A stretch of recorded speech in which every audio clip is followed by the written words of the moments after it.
বন্ধুরা, আমি আসলে থাইল্যান্ডে এসেছি। তো বাংলাদেশ থেকে কিভাবে এসেছি, কিভাবে ভিসা করতে হয়েছে, কিভাবে আমাদের ইমিগ্রেশন শেষ করতে হয়েছে, সেই বিষয়ে আমি আপনাদের নলেজ দেব, যদি আপনাদের কোনো কাজে লাগে। হাই বন্ধুরা, তো আমি এই মুহূর্তে থাইল্যান্ডে আছি। আর থাইল্যান্ডের পাতায়াতে দেখতে পাচ্ছেন, পাতায়ার এই সমুদ্র সৈকত।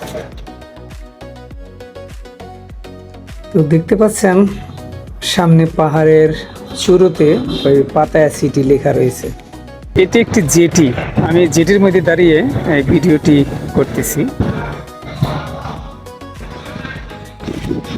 ওই পাশে দেখতে পাচ্ছেন, ওটা হচ্ছে পাতায়া বিচ।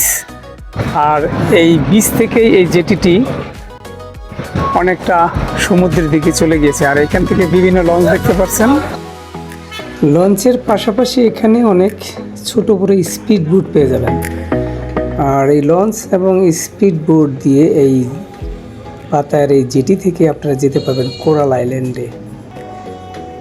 আপনারা দেখতে পাচ্ছেন এখানে একটি লঞ্চে অনেকেই সেই কোরাল আইল্যান্ডে যাওয়ার জন্য প্রস্তুতি নিচ্ছে, সাথে আমিও আছি। এই লঞ্চ এবং স্পিড বোটে কোরাল আইল্যান্ডে যেতে হলে অবশ্যই এখান থেকে টিকিট নিতে হবে। আপনি যদি লঞ্চে যান তাহলে থাইল্যান্ডি টাকায় 30 বাত, আর স্পিড বোটে গেলে আপনার লাগবে 150 বাত। বন্ধুরা, আমি আসলে থাইল্যান্ডে এসেছি। তো বাংলাদেশ থেকে কিভাবে এসেছি, কিভাবে ভিসা করতে হয়েছে, কিভাবে আমাদের ইমিগ্রেশন শেষ করতে হয়েছে, সেই বিষয়ে আমি আপনাদের নলেজ দেব, যদি আপনাদের কোনো কাজে লাগে। তো আমি বাংলাদেশ থেকে ভিসা করেছিলাম, অর্থাৎ ইলেকট্রিক ভিসা। গত 2024-এ আমি যখন প্রথম থাইল্যান্ডে এসেছিলাম, তখন আমাকে স্টিকার ভিসা দিয়েছিল। আর এখন স্টিকার ভিসা বন্ধ হয়ে গেছে, তো এখন ইলেকট্রিক ভিসা করতে হয়। তো 2024-এ আমাকে সরাসরি পাসপোর্ট এবং সমস্ত ডকুমেন্ট সহ এম্বাসিতে জমা করতে হয়েছিল। আমাকে 5 দিনের মাথায় স্টিকার ভিসা দিয়ে দিয়েছিল। তো এবার দ্বিতীয়বারের মতো আমি ইলেকট্রিক ভিসার জন্য আবেদন করেছিলাম, যদিও একটি এজেন্সির মাধ্যমে আবেদন করেছিলাম। তো তারা বলেছিল সর্বমোট 45 দিন লাগতে পারে ভিসা ডেলিভারি পেতে। জানি না, আমার 5 দিনের মাথায় আবার ইলেকট্রিক ভিসা, অর্থাৎ আমার ইমেল চলে আসছে যে আমার ভিসাটি অ্যাপ্রুভ হয়ে গেছে। অর্থাৎ আমি 5 দিনের মাথায় আবার ইলেকট্রিক ভিসাটা পেয়ে গেছি। যাক, কাজের কথা আসি। এখন বলি যে থাইল্যান্ডের ভিসা পেতে আপনাদের কি কি ডকুমেন্টস লাগবে, যদি আপনাদের কোনো কাজে আসে। যদি কখনো ভিসা লাগান তাহলে আমার এই ইনফরমেশনগুলো কাজে লাগবে। তো প্রথমত আপনাদের একটি ভ্যালিড পাসপোর্ট লাগবে, যার মেয়াদকাল কমপক্ষে 7 মাস সময় থাকতে হবে। আর আপনি যদি কোনো চাকরিজীবী হন তাহলে অবশ্যই কোম্পানির এনওসি কার্ড লাগবে, তারপরে ভিজিটিং কার্ড লাগবে, কোম্পানির অফিস আইডি কার্ড লাগবে, এবং যে আপনাকে যে বেতন দেয় অর্থাৎ স্যালারি যে সার্টিফিকেট সেটা লাগবে, অর্থাৎ পে স্লিপ।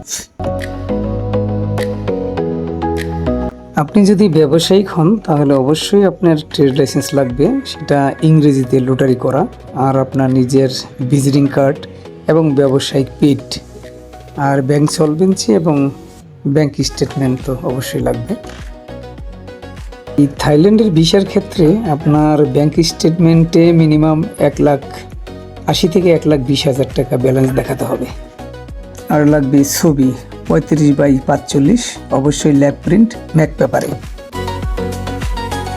এই সমস্ত ডকুমেন্টসগুলো দিয়ে আপনি নিজেই রয়্যাল থাই এম্বাসি বরাবর অনলাইনে ই ভিসার জন্য আবেদন করতে পারবেন, অথবা যে কোনো এজেন্সি থেকে আপনি এই ভিসার জন্য আবেদন করে ভিসাটি করিয়ে নিতে পারেন। ভিসা তো হলো, তো এবার ইমিগ্রেশন নিয়ে কিছু কথা বলা যাক। আপনারা যেদিন থাইল্যান্ডে রওনা দিবেন, অর্থাৎ যেদিনকে আপনার ফ্লাইট, তার পূর্বের 72 ঘন্টার ভিতরে আপনাদের অনলাইনে টিডিএসি ফর্ম অবশ্যই পূরণ করতে হবে।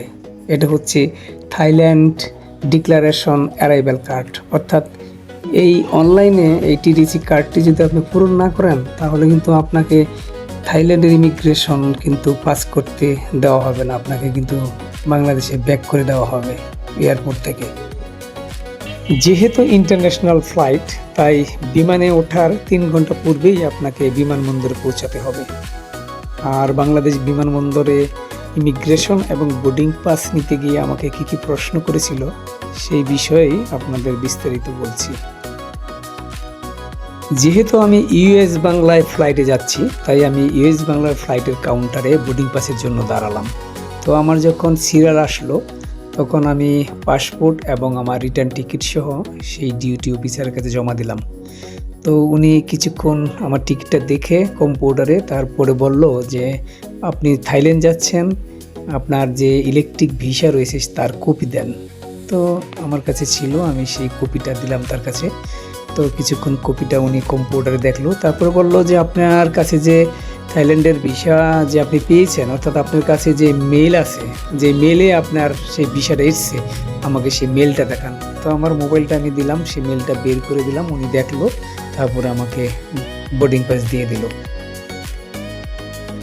তবে এখানে না বললেই নয়, যারা থাইল্যান্ডে যাচ্ছেন এই ইমিগ্রেশনের আগেই যখন আপনি এই বোর্ডিং পাস নেবেন, এখানে কিন্তু আপনি টিডিএসি ফর্মটা আপনি পূরণ করেছেন কি না তারা চেক করবে এবং তারা দেখতে পারবে।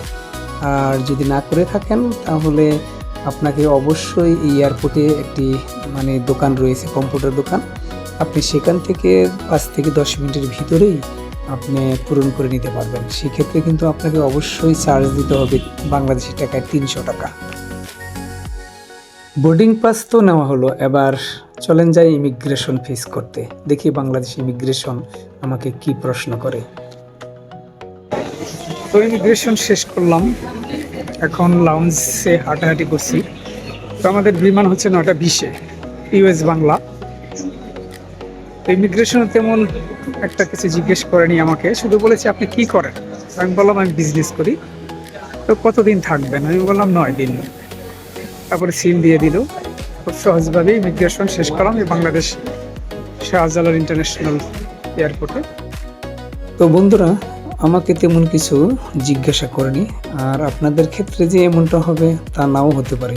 তো আপনারা প্রয়োজনীয় ডকুমেন্টস সাথে রাখবেন, যে কোনো ডকুমেন্টস আপনার দেখতে চাইতে পারে এবং আরও কিছু কিছু জিনিস আপনাদের হয়তো জিজ্ঞাসা করতে পারে, সেইভাবে প্রিপারেশন নিয়ে যাবে। নির্ধারিত সময়েই সকাল 9:20 আমাদের ইউএস বাংলার ফ্লাইটটি ঢাকা শাহজালাল ইন্টারন্যাশনাল এয়ারপোর্ট থেকে টেক আপ করলো থাইল্যান্ডের সুবর্ণভূমি ইন্টারন্যাশনাল এয়ারপোর্টের উদ্দেশ্যে।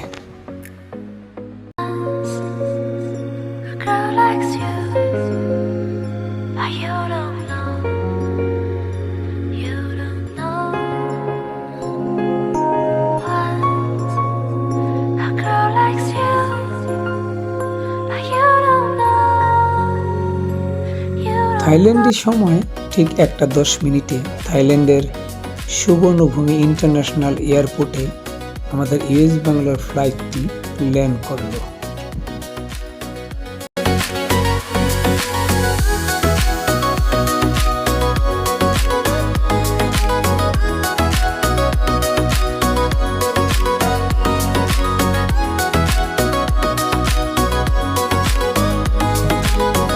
এবার আমাদের যেতে হবে থাইল্যান্ডের ইমিগ্রেশন কাউন্টারের উদ্দেশ্যে। তো এবার থাইল্যান্ডের ইমিগ্রেশন আমাকে কি কি জিজ্ঞাসা করে সেই বিস্তারিত জানাবো, একটু ধৈর্য ধরে অপেক্ষা করুন।